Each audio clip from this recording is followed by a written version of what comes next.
person live in this world without having the ability to recognize another living being, another living soul, to connect with people, to recognize the God in each person is through the eyes, actually. And this is why personal connection, by being next to someone, by being in someone's presence, is so much more relevant than the kind of interfaces that people use today, the electronic interface.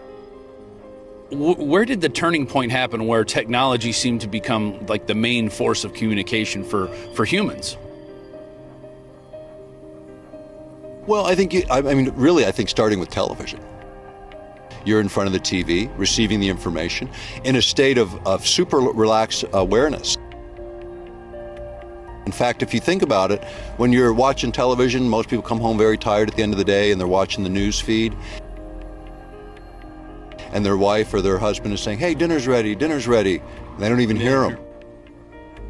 And the reason they don't hear them is they're actually in between state. It's a theta alpha state where the brain is quite relaxed, you're attentive and aware, and it's almost a state of light trance, where that data that's coming in is being imprinted on you, in you in a way that is really anchoring.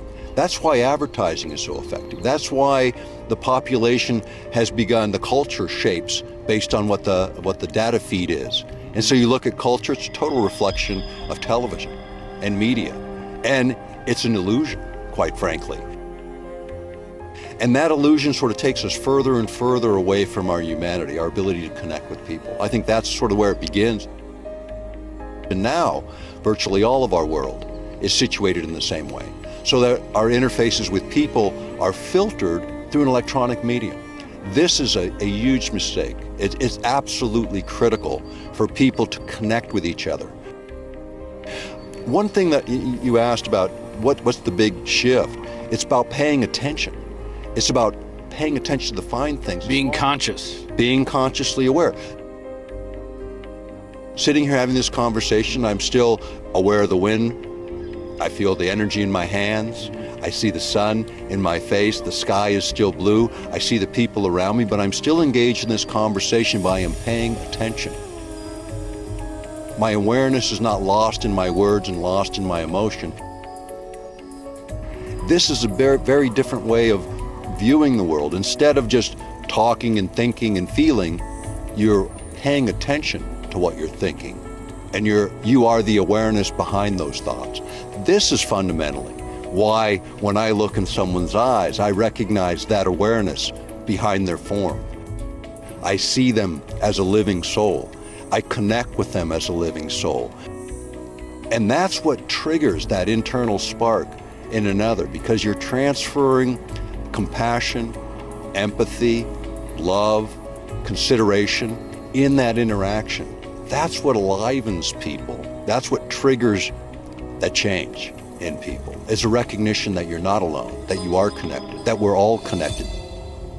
One of the keys for transformation is when you're feeling those emotions, those strong emotions, don't just let yourself run with them.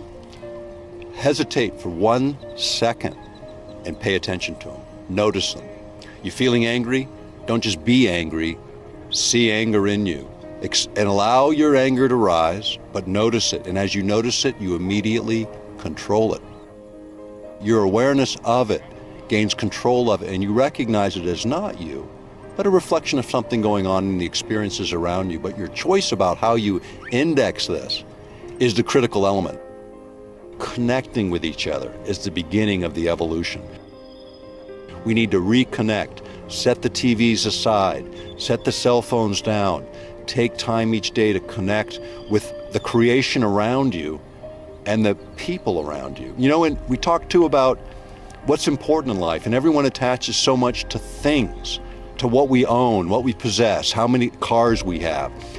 When I think about the obstacles, fear, worry, these are the things that get in the way. These are the things that actually stop you from reaching higher states of consciousness.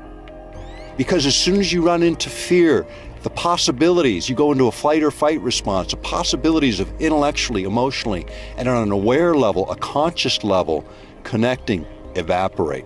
That's why the media always throws fear, anger, hatred, our way, because that's what they want to trigger in you. That's what they want to take from you. Because in taking that and allowing yourself to fall into that, you lose the dimension of humanity. We're a microcosm of this entire creation. And in this small focal point we call our body, our carriers, we can express that through the soul that we are. And we can connect to the souls that live around us.